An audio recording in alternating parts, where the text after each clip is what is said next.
one and only danger. Never known where I'm gonna go. Feeling lonely and wonder, but I was seeking answers when I felt your spirit touch my soul. Well, I'd never known surrender, but I laid down my heart's desires and I let go of my control. My flesh is telling me to run away, to turn back from this place, but you're all I wanna know. It's only you that shines the morning sun. It's only you that gives us our instruction. Yeah. It's only you that shows me who I am. Everything seems to go wrong. It's only you that helps me in the night, guiding me along. Oh, it's only you guiding me along.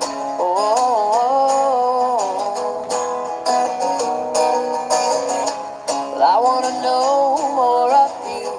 Come now and reveal that truth. I want to walk the narrow road to the living word you lead me, and you satisfy completely. You show me things that I never know. Keeping Sabbath and being clean, like Yahuwah, I just want to be holy. Writing Torah down within my soul. Yahshua walked the path perfectly, and I will follow in his lead.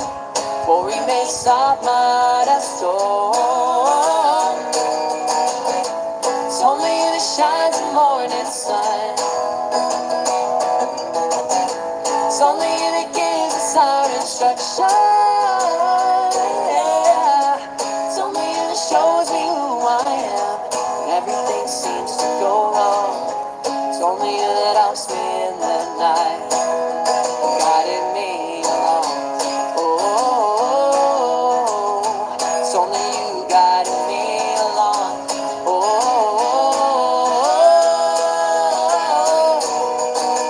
Yahweh, you show me what it means to be holy, making your ways my ways, following the righteous path. How could I turn aside to the left or the right when it's shown your favor to the broken, weary sinners? We all don't deserve the love that the Father has given us, but yet He has delivered you and me from the power of the enemy. So don't turn back or look away. We are alone as giving grace, so that you and I can live to see His face.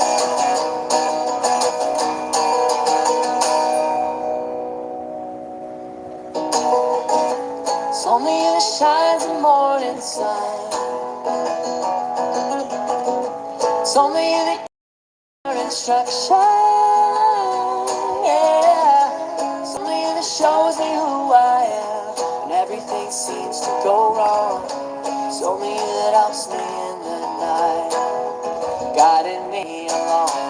Oh, it's only you guiding me along. Oh, it's only you guiding me along. Oh, it's only you guiding me along.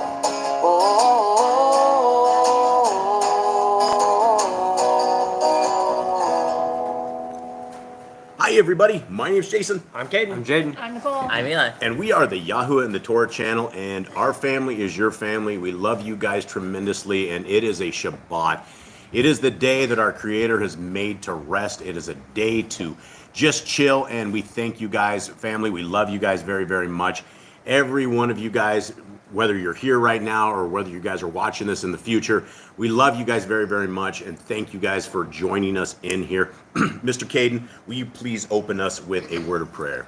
Say, Father, we thank you for this day, and we thank you for bringing us all together After a week of trials and tribulations, you have set apart a day where we can forget all that, where we can just rest and relax and have a day that our minds are at peace, our day is at ease, and that you have known that we as humans cannot handle full 7 days of work. You give it to us because you love us, you care for us, and I ask that we take this day and we learn from this day and we learn from your word, your example, how you rest on the seventh day, and we rest as you have rested. I thank you for this family, I thank you for the people you have brought around us, and I ask that today is blessed, that your will is done through us, that your words are spoken through us, and that we learn what we are supposed to learn today. I thank you for everything. In Yahshua's name, amen.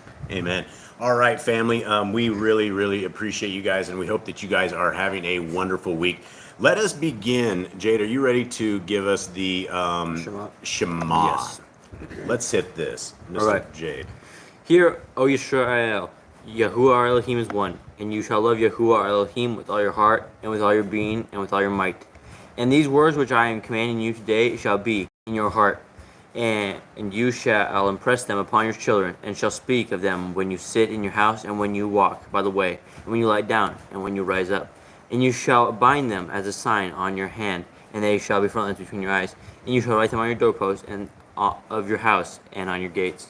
Okay, beautiful. Thank you very, very much. Now, I want to kind of open up the floor and open up the forum, and I think there's something that we should all probably talk about. And this is something that a lot of us, I guess most of us probably have all grown up in some sort of an indoctrination or grown up outside of scriptures to where we have influences that are, we just don't know where we got them. And one of the ones, I was I guess a 35-year vet of the Christian religion. I spent my entire life in the Christian religion, and that's all I knew. And I began teaching the ways of the Christian religion. And one of the things that I always taught people was the whole egg thing, right? That our Creator, His Son, and the Ruach HaKodesh are like an egg. It's all the same being, but yet it's different, but yet it's all the same. And it didn't make a lot of sense, but I knew what I was teaching because I had been taught that, and that's all I knew. Now, when we started reading scriptures, like really reading scriptures about 10 years ago, it became very, very clear that that wasn't exactly right. And when we're sitting here reading Deuteronomy, the very first thing that we have is, Hear, O Yisrael, Yahuwah Elohim is one. Right out of the gate in our Torah, we are told that there are no other Elohims before Yahuwah, that He is a jealous Elohim, and that there's no one else. And so when we take on these doctrines of religion, we oftentimes will get confused, and oftentimes that can become a very dangerous mistake, because we will have people that will pray to Messiah, that will pray to the Ruach HaKodesh, and our Creator wants us to be with Him. He wants us to be in prayer with Him. It is a direct line directly to Him. And so when we have basically indoctrination that says we have a 3-in-1, that is the same as a lot of the pagans used to have. There were tons of different times in history where the pagans had the same kind of deities. They have a 3-in-1, and they have, it's very, very confusing. So gentlemen, let's talk about this just a little bit. And guys here on the floor, let's talk about this as well. This is the Trinity talk. Let's talk about what does Scripture say. Does Messiah Yahushua, most of you guys know Him as Jesus the Christ, but there were no J's in Hebrew. Does Messiah Yahushua ever claim to be Elohim? No, He claims to be His Son. And that's where the Pharisees were angry with Him, because they say that made Him higher than them. Right. What other places do we have in scriptures? Where does it tell us this for sure? Well, it tells us in the whole New Testament, the entire Old Testament, Yahuwah always goes, I am one. I am Yahuwah, your Elohim. Yeah, and there is a tremendous amount of even extracurricular books. You don't even have to go into the extracurricular books, like the second or third Ezra, where it clearly says that our Creator is going to send His Son. It all throughout scriptures, we have prophecy that talks about our Savior, talks about salvation. And it is a very dangerous road when we make our Messiah, Yahushua, into our Elohim Most High. And so if anyone out there is confused on this, please let us know in the scriptures. I have, or in the comments, I have many documents that I've put together that clearly, I've gone verse by verse by verse. And I will tell you guys, after reading scriptures, I don't know how many times I've read through, there is no place anywhere in scriptures that it says our Messiah is the same as his Father. They are two separate individuals. They are two separate entities. And when we are stuck in this indoctrination, it gets very, very confusing. And so let us begin with that. And I just kind of want to throw that out there. Miss Nicole, who do we have in our chat? Oh, we have quite a few people. All right, let's say hi to our Let me family. get back up here at the top. So we have Brother Glenn, we have Joanna, Zachariah Z, Rhiannon, and Damon. We have, hold on, scrolling, Miss M. I don't know who that is. She's new. That's a new I don't know one. who Miss M is. Hi, Miss M. Cover to cover with Jeremy. Hey, Jeremy. What's up, brother? Philly, Billy. Windfeather is here today. I win. Drake is here. Drag. Much Also, love, brother. Tess. I see Tess in there. Tess just popped in. Bobby Zines. Bobby Chris is Z. here. Yeah. Chris from the Bobby Z channel, guys. And the scriptures that we are reading, Chris is a warrior for Yahuwah. This guy put together much of the New Testament, of the scriptures that we put together. This guy slaved away for, it seems like months, and he was always tossing out these scriptures, getting them to where we are able to get these scriptures out. So much love to you, brother. Thank you for that dedication, for doing this stuff. We have Sylvia. Miss Ewards. Hi, Sylvia. We have CA. That is Rhiannon's mom. Oh, Hi, Rhiannon's mom. hi, Rhiannon's mom. How are you? We have a new name, Irene. Irene, how are you? And I think, and we got Tess, who said. Yep. Cindy Oh, the L- Grand's here. Cindy LJ. Hey. The Grand, she made it. Grandma made it. All right. Wow. This is so amazing. Wow. This is like a very blessed Shabbat. We are Baruch by this. And it's crazy how close we get to you guys simply by you guys hanging around. And, you know, like I'm very, very honest when I say our family is your family and your family is our family. And, you know, this is what the kingdom family is about, right? It's about people that are seeking our Creator, seeking His laws, statutes, and commands, loving our Messiah. And, you know, I just can't wait for the kingdom to come. Amazing. This is going to be amazing, amazing, amazing. All right. Everybody, are you ready to do this? Yep. All right. We're going to do what we do every single Shabbat, which is probably the most amazing moments of the Shabbat, is which we go over the most blessed things that we have been given as human beings, besides our Messiah. Our Messiah was absolutely the critical piece of all of this. But prior to the Messiah, the people that were saved had something that everyone else didn't. They had obedience to the laws, statutes, and commandments of our Creator. And going back to that entire religion and how we ended up with, you know, when I was in the Christian religion, I don't know how many times I told people the laws of God were nailed to the tree. I have no idea how many people I probably sent down the complete wrong path, and I will definitely be judged for that. Now, when we look at these laws, statutes, and commandments of our Creator, it is very, very clear. They are very easy to keep. They are very obviously good things in our lives. And if we hold them and we make them part of our lives, we will be very abundant in the kingdom road that we are going. So we will do what we've always done on every Shabbat, and we will read these. And again, this is just like the old people. The old people back in the days of after captivity, when Ezra, the priest, was out there, he was sitting there, and these people, when they were hearing this Torah, the people were crying and cheering and repenting and coming to our Creator. And that's what this is all about. And the Torah is the beginning of our kingdom walk. And so this is why we focus on the Torah on this channel. And let's begin. Commandment number 1, the very first thing that we find anywhere, which is basically a guide to life, is to be fruitful. All right, let's hit it. Multiply. Replenish the earth. Subdue it. Have dominion over the fish, fowl, and every living creature. The herb bearing in every for food. Man and woman should build their own families. Master sin. Every clean moving thing that lives shall be food for you. Do not eat the blood, for there is life in the blood. A lot of people will do that, and a lot of people will argue that eating a rare steak is not eating the blood. But man, there is blood dripping off this stuff, and so we are told not to do that. We need to be very holy in this, and there's a reason that we don't eat the blood. And our Creator says there's life in that, and so we must not drink and eat the blood. 10. Walk before me and be perfect. Guard Yahuwah's covenants, laws, statutes, and commandments. Reiterated 53 plus times, my friends. Again, let's take a look at this, and this is Nicole. You'll have to do the chat. Let me know if anything awesome happens in the chat. 53 times, my friends. This is what the commandment says.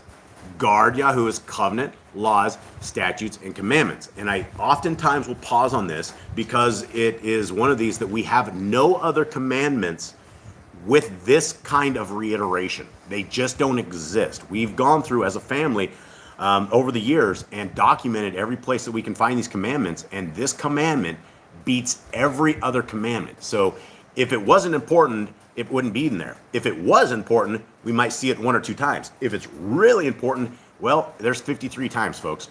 All right. Every male shall be circumcised at 8 days old. Teach your children the commands and guard the way of Yahuwah. Remember Yahuwah's name for all generations. Keep the Passover, Pesach. Keep the feast of unleavened bread, matzah. There's one Torah for the.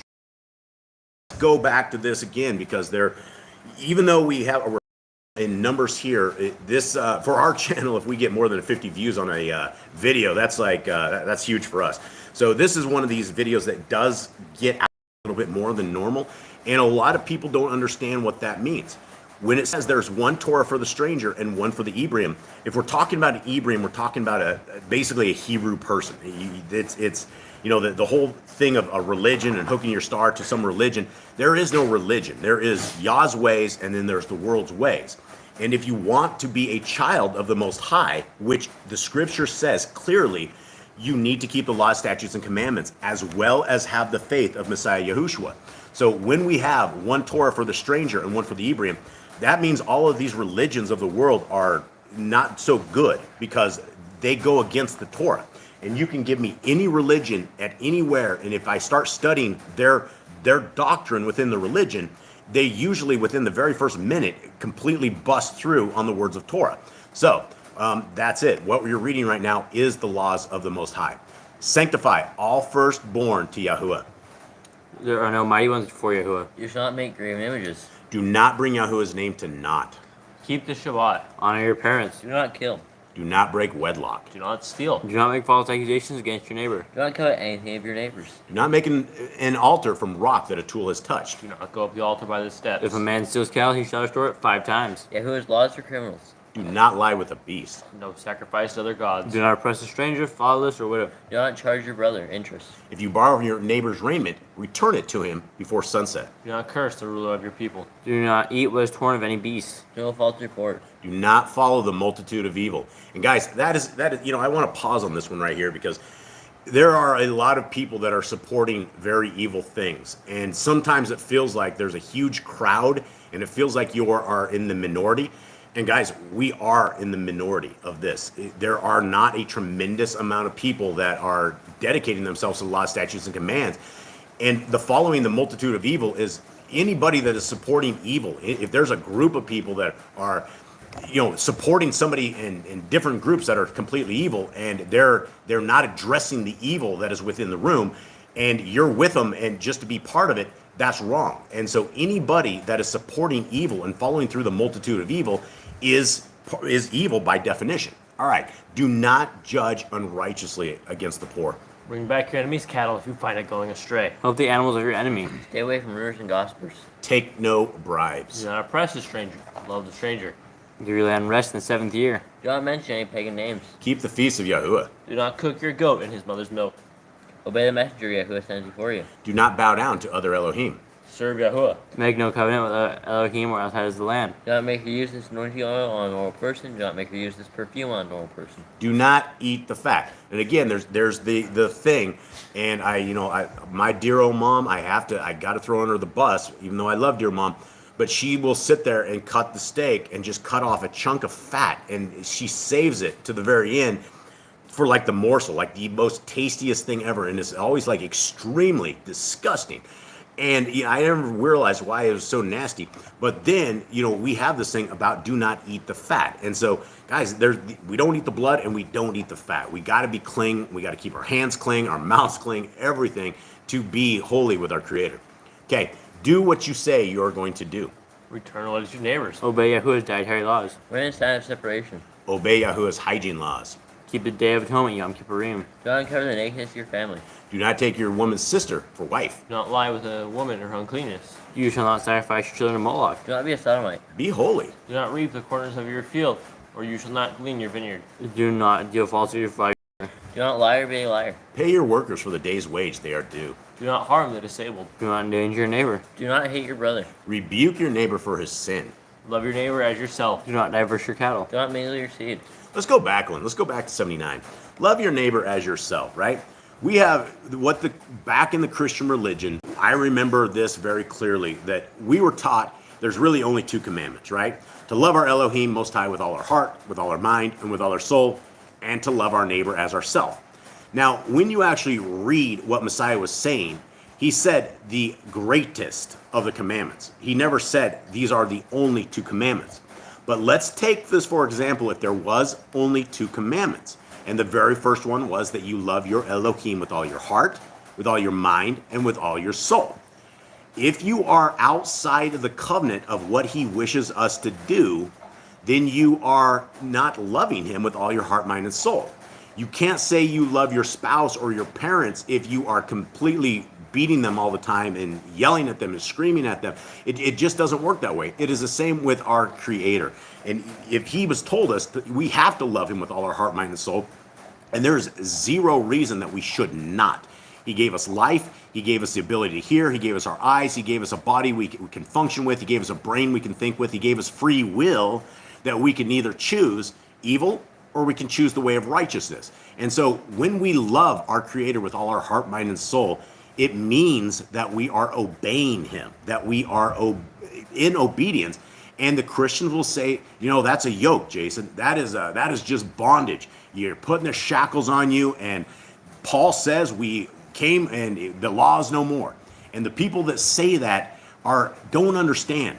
They have not read very clearly the beginning of the book to the end of the book, because when we run into doctrine that you might confuse that the laws are gone, then you simply need to go back to Genesis and you need to get dialed in on this, because there is no such place anywhere in Scriptures that says the laws of our Creator are no more. In fact, Revelation 12:14 says those who are saved are the ones who are obeying the laws, statutes, and commandments of our Creator, as well as those with the faith of Messiah Yahushua. All right, let's continue on. Do not diverse your cattle. Do not mingle your seed. Do not mingle linen and wool. Do not lie with a taken woman. Do not eat the fruit of the trees for 3 years. Do not practice Corners of your head. And do not kill yourself for the dead. Do not get prostitute your daughter. Do not defile your temple. Do not consult the medium. respect your elders. Have correct weights and measures. Do not walk in the manner of the nation.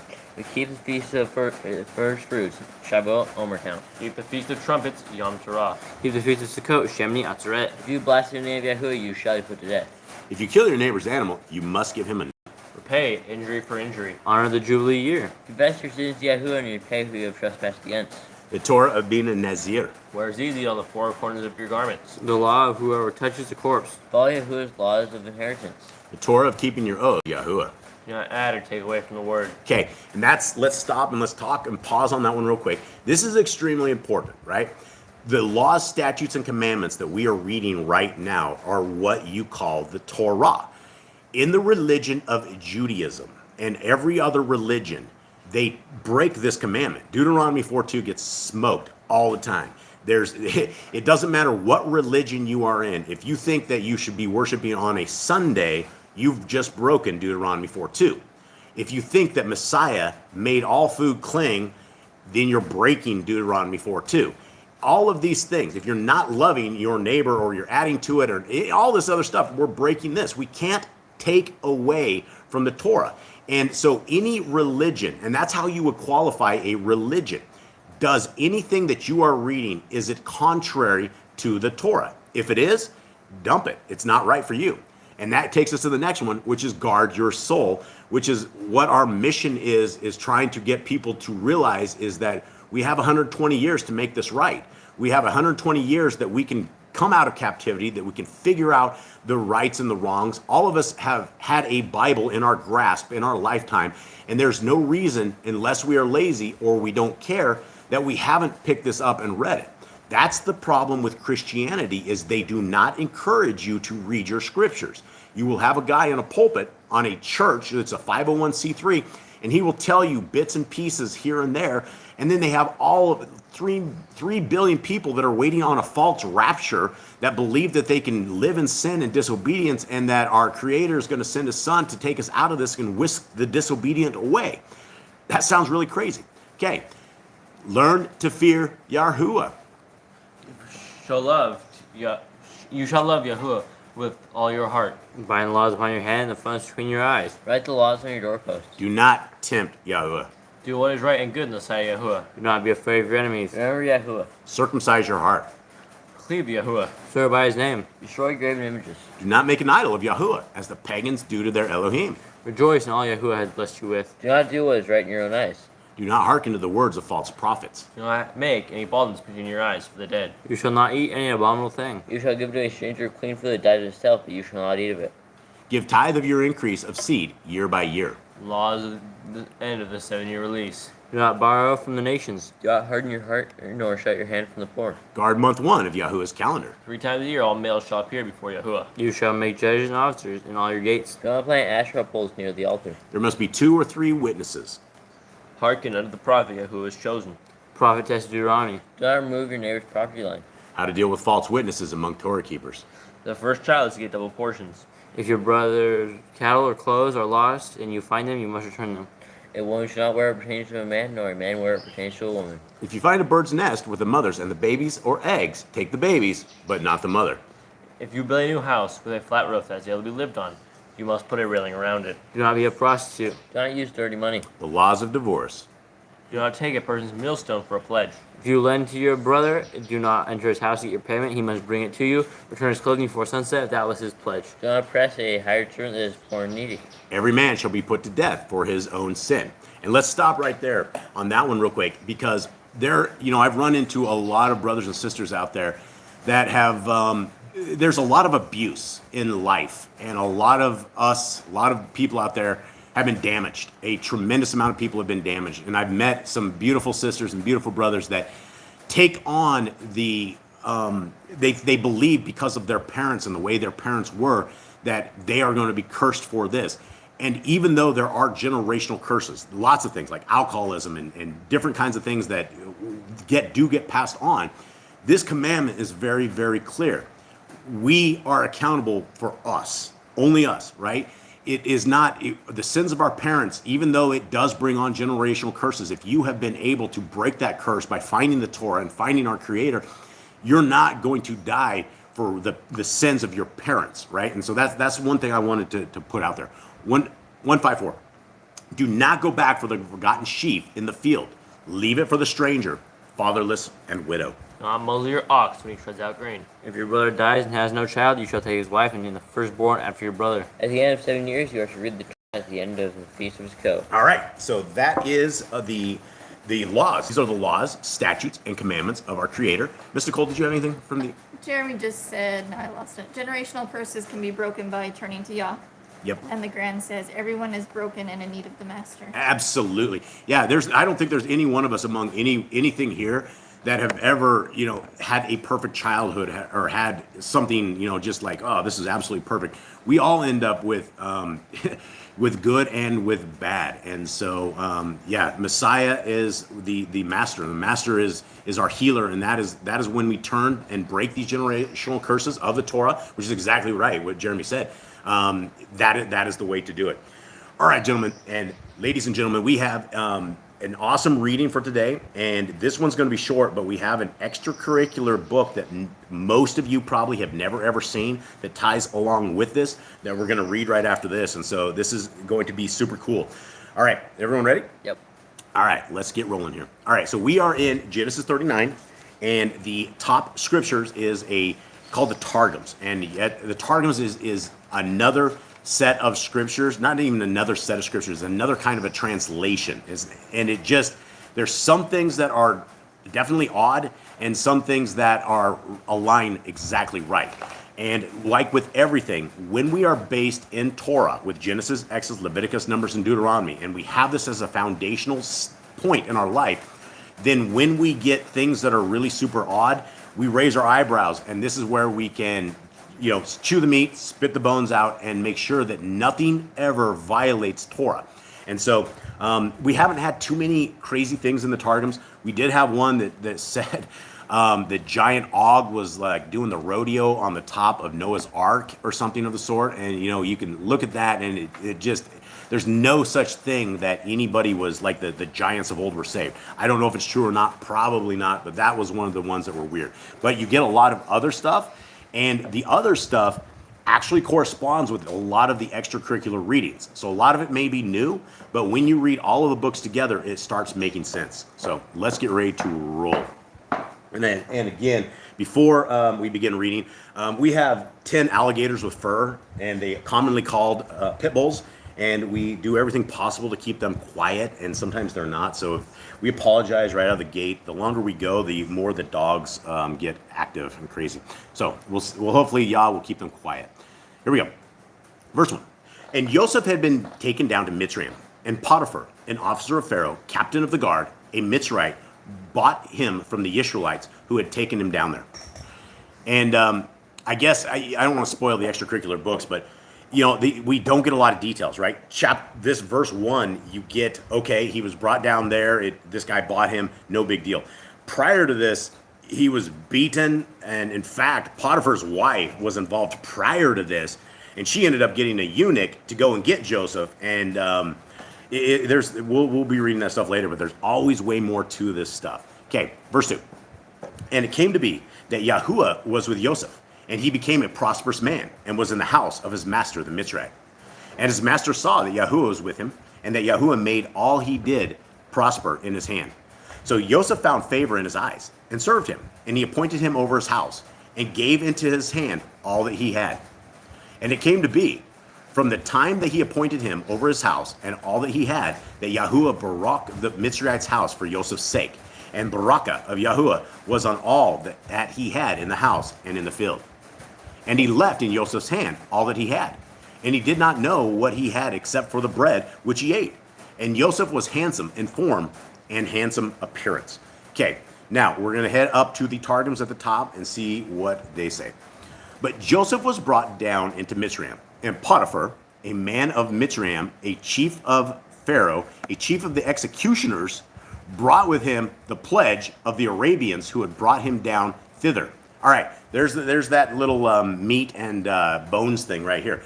This is something we had never heard of. We had no idea he was the chief of the executioners, right? A chief of the... Oh, actually, no, he wasn't a chief. It was the chief of the executioners. I guess he was. What do you guys make of this?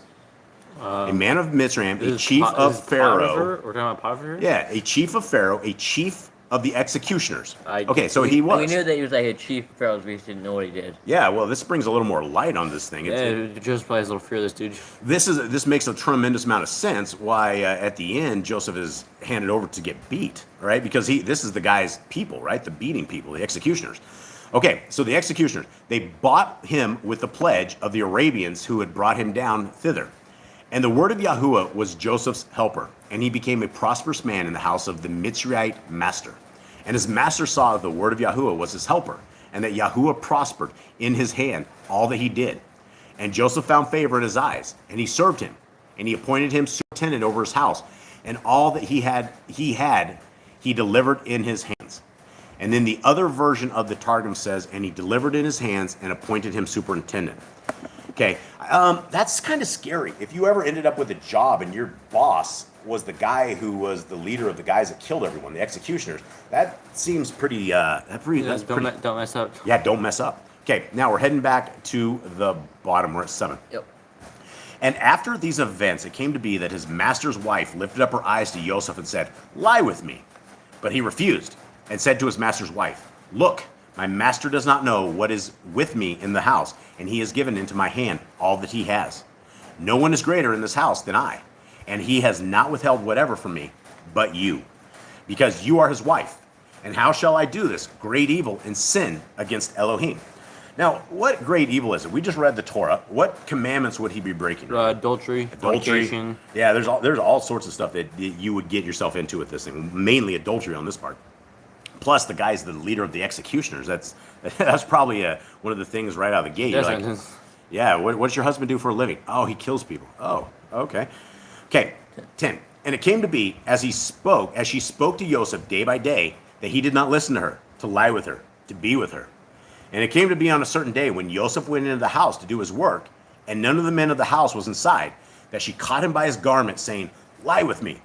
But he left his garment in her hand and fled and ran outside. And it came to be, when she saw that he had left his garment in her hand and fled outside, let me reread that. And it came to be when she saw that he had left his garment in her hand and fled outside, that she called to the men of her house and spoke to them, saying, see, he has brought in to us an Hebrew to mock us. He came to me to lie with me, and I cried out with a loud voice. And it came to be when he heard that I lifted my voice and cried out, that he left his garment with me and fled and went outside. And she kept his garment with her until his master came home.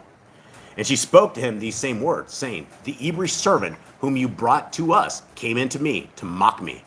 So it came to be, as I lifted my voice and cried outside, that he left his garment with me and fled outside. And it came to be, when his master heard the words which his wife spoke to him, saying, your servant did to me according to these words, that his displeasure burned. Are we going to stop yet? I decided to finish it. There's only 3 more verses. Okay, so we'll finish this up here, right, and then we'll head to the top. Then Joseph's master took him and put him into the prison, a place where the sovereign's prisoners were confined, and he was there in the prison. But Yahuwah was with Joseph and extended kindness to him, and he gave him favor in the eyes of the prison warden.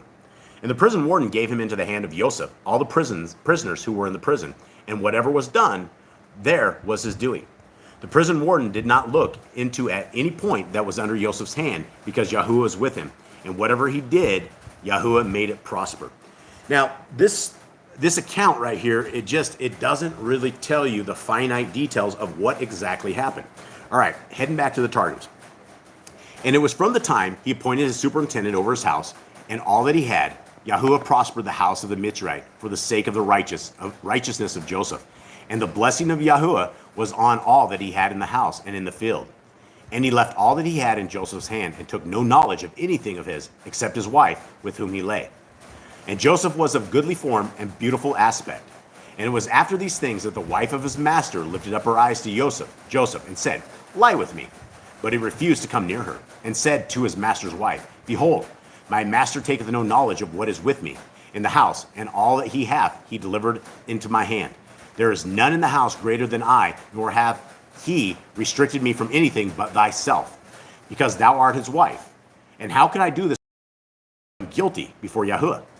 And it was when she spake with Joseph this day and the next, and he hearkened not to her to lie with her, lest with her he should be condemned in the day of the great judgment of the world to come.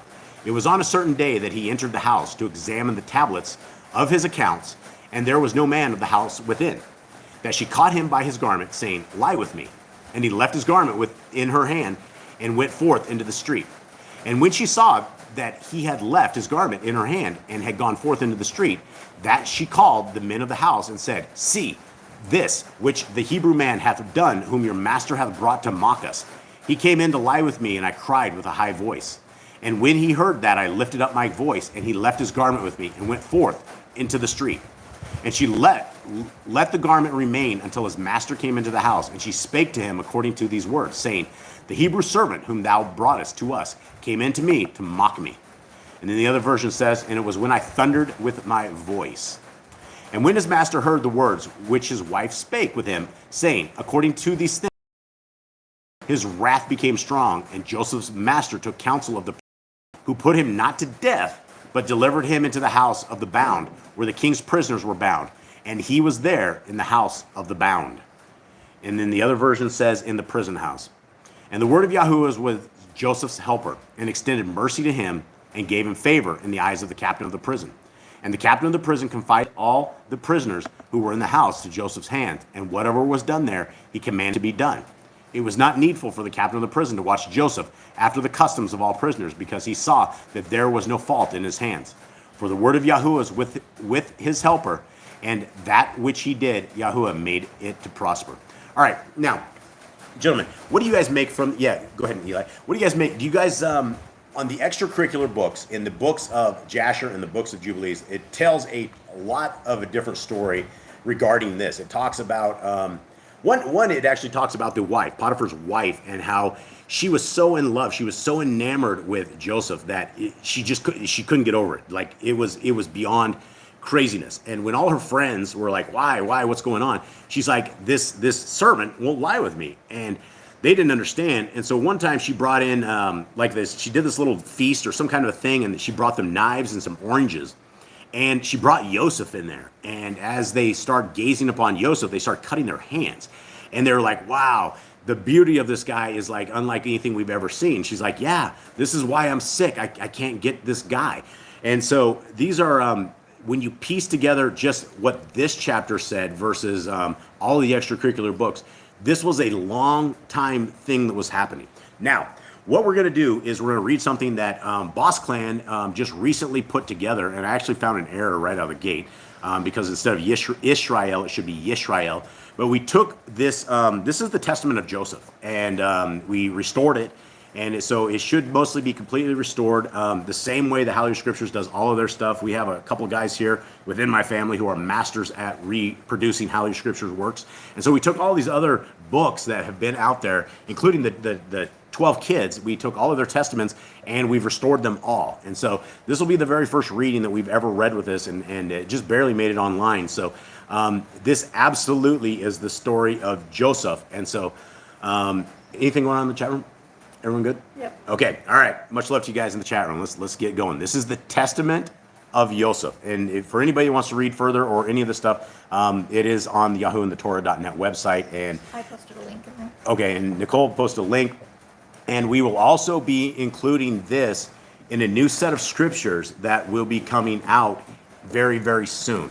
The new set of scriptures, and I'm not talking a PDF, I'm talking about a hard book version, which I believe is going to be far more superior to the Holy Scriptures, because we actually went through and fixed a whole bunch of typos and a whole bunch of stuff that when the Holy Scriptures stole their work, they left all the errors in it. And so you can go to the ISR, the 2003 ISR. It is word for word with the Holy Scriptures, including all the spellings, all of the grammatical weirdness. And so we have a lot of this fixed up. And so in the scriptures that we're going to put out, it's going to have probably about 90, maybe 100 books in it. And it's going to be big. It's going to be really big. It has nothing, and Boss Clan isn't doing this. Boss Clan will never, ever, ever make money selling scriptures, but we do have who are trusted brothers who do want to take this manuscript and get it back out to the people so that there is a better alternative than the criminal people at the Holy Scriptures. All right, here we go. The Testament of Joseph. A copy of the Testament of Joseph.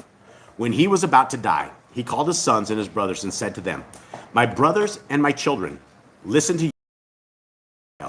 Give ear to the words of my mouth." All right, we're about to lose the dog, and they're gone. All right, sorry guys.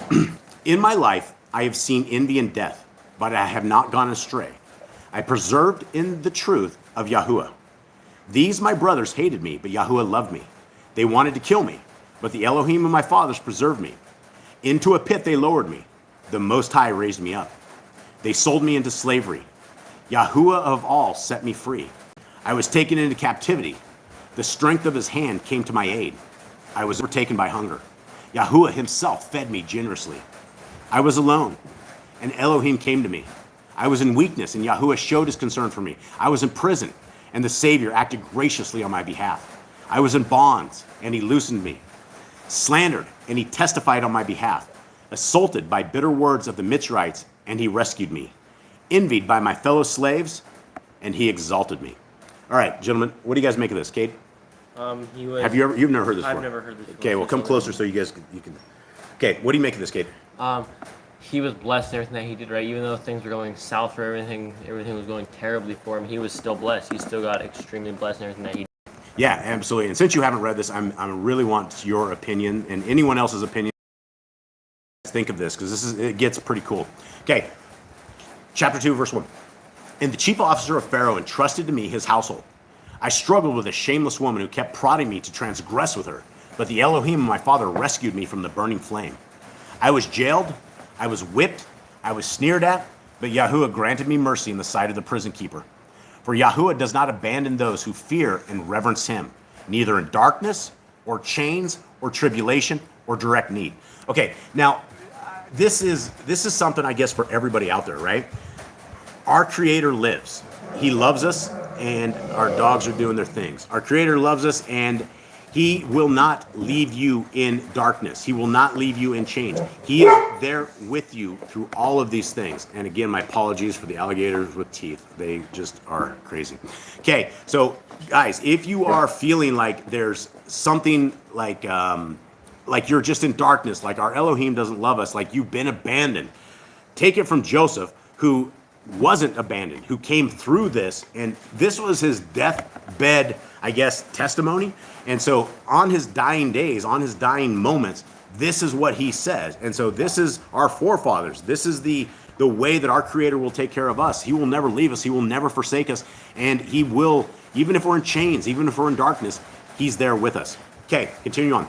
For Elohim does not disappoint as does man, nor is he apprehensive like a son of man, nor like an earthborn is he weak or frightened away. In all these matters he takes his stand, and in various ways he offers assistance, even though for a brief time he may stand aside in order to test the inclination and disposition of the soul. Okay, and again, I'd like to talk about this. Cade, what do you have anything on this? No more that he was just like, he went through these trials, he went through these tribulations, he went through all these hard times, and still ended up being extremely blessed on everything that he did, even though he had this woman that was after him, he was staying holy in everything that he was doing. Yeah, and something that he is on his deathbed, right? He is on his way out. And this is the message to everybody out there. Our Creator does not disappoint, as man does.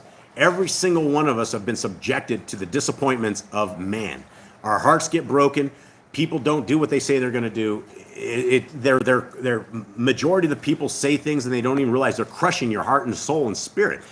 But our Creator won't, and he loves you, and he loves us through all of this stuff. Okay, 7. In testings, he showed that I was approved. And in all of them, I persevered, because perseverance is a powerful medicine, and endurance provides many good things. That was Mr. Bub saying hello from over there. Okay, chapter 3. How often the Mitzrayite woman threatened me with death. How often, after turning me over to the tormentor, she would call me back and threaten me. But since I was unwilling to have intercourse with her, she kept saying to me, you will be master over me and all my household if you will only give yourself over to me. Then you will be our ruler, right? And this is what you don't really get a lot of understanding when you just read what we read in Genesis, right? It wasn't over after he was in jail. Yeah, no, it wasn't. And you can, all the extracurricular books, she came from the time after he was in jail. She kept visiting him, right? It wasn't like he was just like free from this crazy woman. You put him in prison, do you think he really wants to see you? Yeah, and that's the thing, is somehow she was able to sneak off, and nobody was ever telling her husband this kind of stuff, or maybe he knew, I don't know. So anyway, she's promising him that he would be master over the house, right? She's enticing him to become the leader of the house, and she's kind of crazy. 3, but I recalled my father's words, went weeping in my quarters, and prayed to Yahuwah. For those 7 years I fasted. So there we go, guys. We have 7 years he was in this house being enticed by this woman, and yet seemed to the Mitzrayites like someone who is living luxuriously. For those who fast for the sake of Elohim receive graciousness of countenance. And more stuff, right? More stuff right here. If you're having troubles in your life, if it's not going well, it's probably time to fast, because that is what's going to get the ear of our Creator in a lot of these things. And for 7 years, he was doing that. Again, I'm sorry, my dog's over there eating. I don't know why he barks when he's eating. Okay, 5. If my master was absent, I drank no wine. For 3 days, periods, I would take no food, but give it to the poor and the ill. Okay, what do you guys make of this? So there's a lot of sick in jail, so he's helping them out. They can't afford. That's not it at all. That has nothing to do with what we're talking about. What I just said, if my master was absent, I drank no wine for 3 days, period. I would take no food, but give it to the poor and He ill. wouldn't eat unless his master was home. Right, why not? Okay. Why didn't he drink any wine on this? Why? Probably because it gets him in trouble. If the husband's there, there's not gonna be anything happening. He'll be able to stop everything. Why? He'll be with his wife, and she won't even try that. Yeah, but here's the thing. He's drinking when his master was gone, he's not drinking. He's not putting himself subjective under any problems. Right. He's not under the influence of any kind of stuff, because that is the thing. He knows this woman is going to come in, and all of a sudden he gets liquored up and ends up like Noah or something, and has no idea what's going on, or like Yehuda, right? Yehuda, or like Lot, right? Lot. Yeah, I don't buy the whole thing with Lot, but like Yehuda for sure. Okay, let's continue on. 6. I would awaken early and pray to Yahuwah, weeping over the Mitzrayite woman of Memphis, because she troubled me exceedingly and relentlessly. I have absolutely no idea what Memphis means or any of this. Maybe that's like a city? Yeah. Is it a city? Or a race or a deity or something? I don't know. It's uppercase though. Okay, 7. In the night she would come into me, pretending a mere visit. Because she had no male child, she pretended to regard me as a son. For a time she would embrace me as a son, but then I realized later she was trying to lure me into fornication. When I became aware of this, I lamented to the point of death. After she had gone out, I came to myself and mourned in her behalf for many days, because I had recognized her deceit and her deviousnesses. I declared to her the words of the Most High, hoping he might divert her from the evil desire. Okay, chapter 5. She's Or wicked. chapter 4. She's very crafty. Yeah, she is. Yeah, she is. She, especially her husband's the executioner. Imagine, what he would have done to her if he found her the one doing this. Okay, 1. How often then did she flatter me with words as a kadosh man, deceitfully praising my self-control through her words in the presence of her husband? But when we were alone, she sought to seduce me. Publicly, she honored me for my self-control, while privately she said to me, "Have no fear of my husband, for he is convinced of your chastity, so that even if someone were to tell him about you, he would not believe it." During all these affairs, I stretched out on the ground, praying Elohim to rescue me from her treachery. When she achieved nothing by means of it, she began to approach me for instruction, so that she might learn the word of Elohim. And she kept saying to me, "If you want to abandon the idols, have intercourse with me, and I shall persuade my husband to put away the idols, and we shall walk in the Torah of your Elohim." So she's trying every last ditch effort possibly. And if you go to a person who knows Torah and somebody's like, "Hey, teach me the Torah," you're going to be like, "Oh, great. What do you want to know? Let's talk about it. Where should we start?" Right? She was only doing that to seduce him. It was just more of the 7-year attacks. 6. But I kept telling her that Yahuwah did not want worshipers who come by means of uncleanness, nor would he be pleased with adulterers, but with those who were pure in heart and undefiled in speech. Nevertheless, she was consumed with jealousy, wanting to fulfill her desire. But I devoted myself the more to fasting and prayer, that Yahuwah might rescue me from her. Okay, thoughts as we're going into chapter 5? Why didn't he say anything to Potiphar? Like, hey, I Potiphar. Probably wouldn't believe him. Yeah, I don't know. I don't know. And If Potiphar trusted him, Potiphar would have been like, moved him out of somewhere just like the moment to like stop whatever's going on. yeah, I don't know. Good question. 1, on chapter 5. Again, on another occasion, she said to me, "If you do not want me to commit adultery, I shall kill myself. I shall kill my husband by a drug and take you as my husband." When I heard this, I tore my clothing and said to her, "Woman, show reverence to Elohim. Do not commit this wicked deed, lest you be utterly destroyed. For you should know that I shall make it known to all that this is your scheme." Filled with fear, she pleaded with me not to disclose her plan. Then she withdrew, but kept trying to entice me with gifts and every manner of pleasurable thing. Okay, next chapter. Later, she sent me food mixed with enchantments. I find this chapter very interesting. When the eunuch who was carrying it arrived, I looked up and saw a frightening man who offered me a sword along with a bowl. So I perceived it was a trick to lead me astray. All right, I have no idea what this is even meaning, but it gets even stranger. I don't know why. I don't know if there was whatever was in the food was like a massive drug that he was. I don't know why he would be offered a sword. Whatever it was, he figured it out that don't eat the food. When he departed, I wept. I tasted neither one item nor the other of the food he brought. A day later, she came to me and said, when she recognized the food, "Why didn't you eat the food?" And I said to her, "Because you filled it with a deadly enchantment. How can you say I do not go near idols, but only to Yahuwah? Now then, understand the Elohim of my father revealed to me through a messenger your wickedness. But I have kept it for this reason, to shame you, if somehow by seeing it you might repent, in order for you to learn that the evil of the ungodly will not triumph over those who exercise self-control in their worship of Elohim. I will take this and eat it in your presence." When I had said that, I prayed aloud, "May the Elohim of my fathers and the angel of Abraham be with me." And I ate. When she saw this, she fell upon her face at my feet weeping. I raised her up and warned her, and she agreed with me that she should no longer commit this impiety. I don't know what that situation was. I don't know if anyone in the chat room might have something on this particular part. Very interesting, right? Windfeather says this woman's scary. Yeah, she's the one, right? She's crazy. Okay, verse 7, chapter 7. But her heart was still inclined to evil, and she turned over in her mind how she might entrap me. Shortly she was sighing deeply and depressed, even though she was not sick. When her husband saw her, he said to her, "Why are you so downcast?" She responded to him, "I am suffering from a pain in my heart, and groans of my ruach have taken hold of me." He tried to cure her with words. Then she seized the occasion and came running to me while her husband was still outside and said to me, "I shall hang myself, or I'll hurl myself over the cliff if you will not lie with me." Since I perceived that the Ruach of Balaam, Satan, was troubling her, I prayed to Yahuwah. But I said to her, why, wretched woman, are you troubled and disturbed, blinded by sin?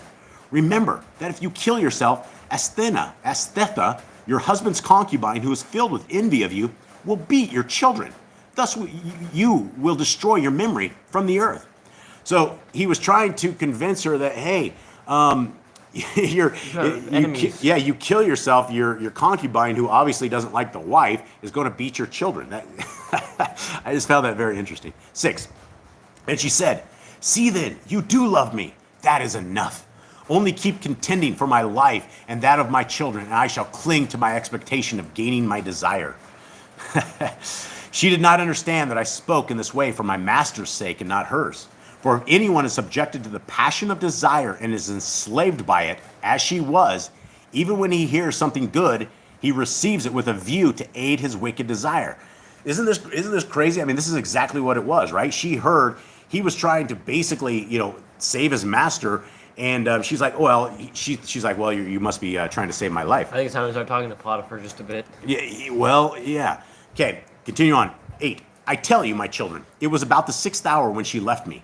Bending my knees before Yahuwah, I prayed a whole day and a whole night. Toward dawn, I arose, crying and begging deliverance from her.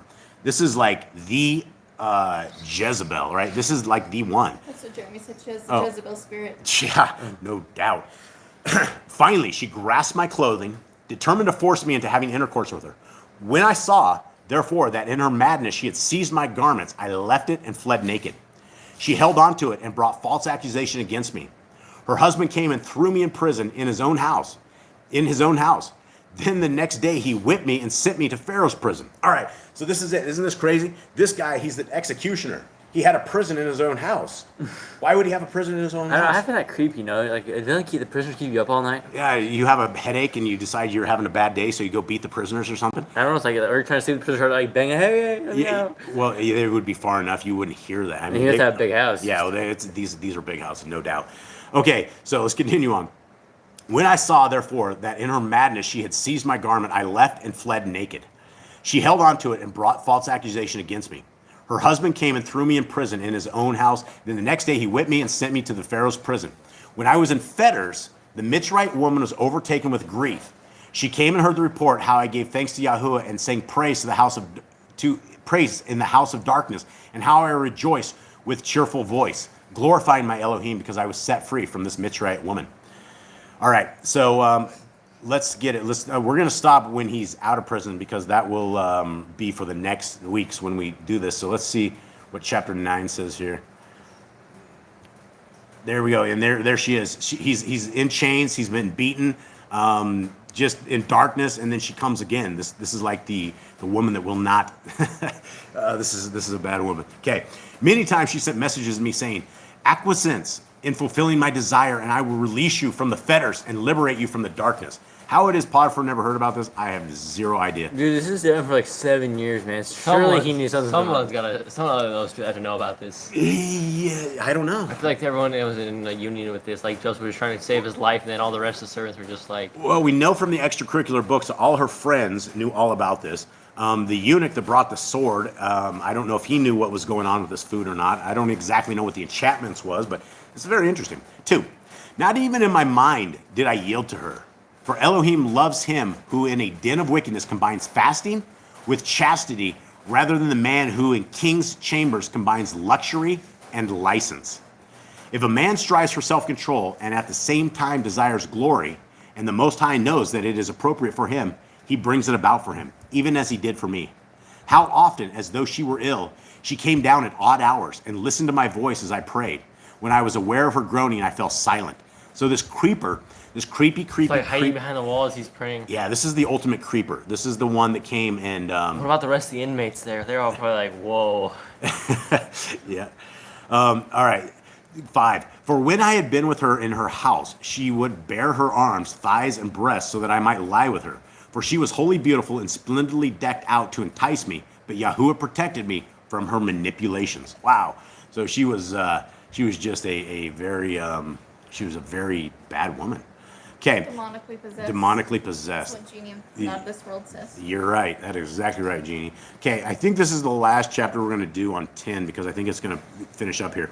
So let's see what Joseph says. So you see, my children, how great are the things that patience and prayer with fasting accomplish. And I guess, if there's something that a lot of us could take away from this, or at least something I'm taking away from this, is I probably need to fast a lot more. It sounds like there is a lot of really, really, really super, super good things that you are able to accomplish with fasting. And it seems like Joseph was able to get through a lot of this by his prayer and by his fasting. And that just goes to show you that our Elohim Most High, Yahuwah, he listens to us. And you may not get an immediate answer, but he's there. And it's like our Father. And it's like the love of our lives is our Creator. And he has given us just an amazing life. 2, you also, if you pursue self-control and purity with patience and prayer with fasting and humility of heart, and there's a typo right there, Yahuwah will dwell with you because he loves self-control.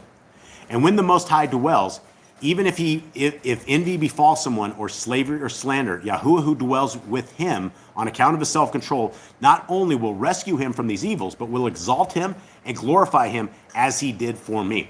So a lot to do with chastity, a lot to do with staying pure, a lot to do with staying clean, a lot to do with complete and full trust in our Elohim. 4, for these problems beset all mankind, either in deed or word or thought, which it very much does. For my brothers knew how much my Father loved me, yet I was not puffed up in my thoughts. Even while I was a child, I had the fear, reverence of Elohim in my heart, for I understood that all things pass away. I did not arouse myself with evil intent, but honored my brothers, and out of regard for them, even when they sold me, I was silent, rather than telling the Ishmaelites that I was the son of Jacob, a great and righteous man. All right, I think that is it. Get us through our last thing, Eli. Everyone out there in the chat, thank you guys very, very much for hanging out with us. I hope that it is absolutely beautiful. And yeah, thank you guys for hanging out with us. Jaden is going to read us an Aaronic blessing. And you got that over there, Jade? Yep, I'm good now. Okay. And this is the same blessing, right, guys? We hope that you guys are blessed. We love you guys, and I know that you guys, since you guys are Torah-keeping people, that Yahuwah walks with you guys. He dwells with you guys. And, that's something that we want to take all the way to our graves. We don't ever want to look to the left. We don't want to look to the right. We don't want to fall into this world, because the worldly traps that we are in, most of us are all stuck in Babylon. We're in the Babylon system, and everything around us is evil. And this is where we need to be set apart. We need to be like Joseph, who was able to have 7 years of self-control under things where this man was weeping. And I don't think this guy was a beta male. I don't think he was weak by any means. I think he was humbled in his heart. I think he was what Yah wants us to be. And that is seeking him, and that is putting all of our cares, all of our stress, everything there on him. And so, all right, guys. Eli, what do you got for Jade? Let's do our Aaronic blessing. And Yahuwah spoke unto Moshe, saying, Speak unto Aaron and unto his sons, saying, On this wise you shall bless the children of Israel, saying unto them, Yahuwah bless you and guard you. Yahuwah make his face shine upon you and be gracious unto you. Yahuwah lift up his countenance upon you and give you peace. And they shall put my name upon the children of Israel, and I will bless them. Okay. Much love to everybody out there. We love you all. Thank you guys very, very much. Let's wrap it up right here. What do you got? Let's rend the heavens, son. Let's get it done. Oh, that you would rend the heavens and come down. Oh, that you would rend the heavens and come down.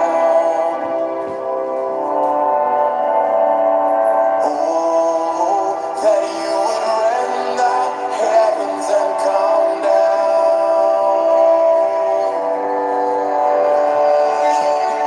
And let the mountains shake, let the earth be moved, let the nations may tremble at your presence.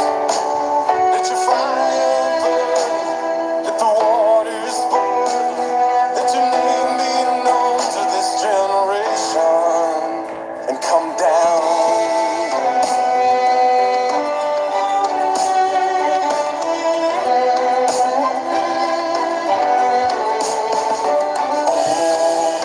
That you would rend the heavens and come down.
right, guys. May Yahuwah bless you and keep you. May He forever shine His light on you guys. May you forever find His Torah and the grace of our Creator. And may you find the love of Messiah Yahushua and the faith of Messiah Yahushua. We love you all. Have a wonderful week. We love you, fam.